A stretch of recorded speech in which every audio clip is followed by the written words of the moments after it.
உன்னையும் கேட்டு மற்றும் ஊற்றமும் உடையனாலும் பின்னை அரக்கர் சேனை பெருமையும் முனிவர் பேணி சொன்னபின் உங்கை மூக்கும் உம்பியர் தோளும் தாளும் சின்ன பின்னங்கள் செய்த அதனை நீ சிந்தியாயோ என்று அரக்கனாகிய ராவணனுக்கு முன்னாலே முழக்கமிட்டு எச்சரித்து துணிகரமாக நின்ற ஒருத்தி சீதை.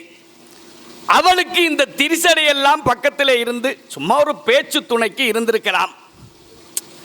இவ்வளவு மட்டகரமாக திரிசடையினுடைய அந்த தோழமையை கொச்சப்படுத்த வேண்டுமா வாசுதேவா?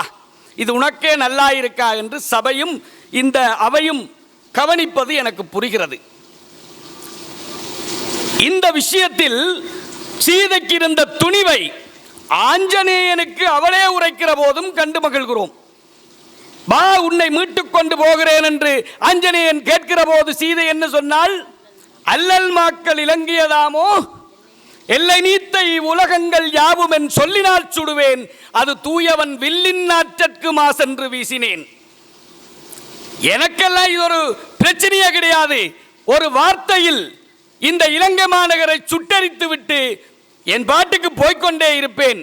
நான் இங்கே சிறைப்பட்டிருப்பது ஸ்ரீராமனால் மீட்டெடுக்கப்பட வேண்டும் என்கிற ஒரு காரணத்துக்காக ரொம்ப நிதானமாக ராமன் வருவான், மீட்டெடுப்பான், அவனுடைய மீட்கும் வரை நான் காத்திருப்பேன் என்று கூலா இருந்த ஒரு பாத்திரம் சீதை.